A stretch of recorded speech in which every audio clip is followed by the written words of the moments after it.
शुभ सकाळ आज मुख्य खबर शीतरे कलबल सारा राज्य 10 डिग्री तले राज्य में 9 सहर तापमात्रा। मुख्यमंत्री मोहन चरण माझी व्यक्तिगत सचिव भाव मनोज साहू को मिला नियुक्ति। सृष्टि हेब 2000 ट्राफिक पुलिस पद। चलित वर्ष नियुक्ति हेबे 500 ट्राफिक पुलिस।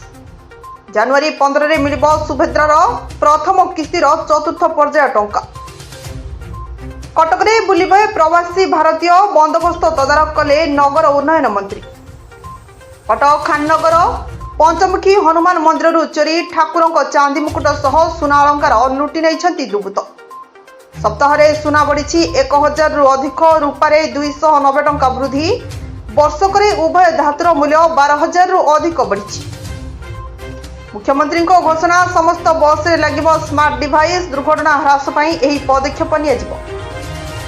पर्यटकों पई व्यवहार हेब डबल डेकर और मो नुआ बस। पानीकोइली पोंडा अलंकार रे बंधुक फुटाई लुट उद्यम 2 मृत 2 अभियुक्त अटक। KIMS hospital bone marrow transplant सफल रोगी सुस्थ। जदि आपंक आम भिडी भल लगा तेब आम चैनल को लाइक शेयर और सब्सक्राइब करने को जमा भी भूलु नहीं।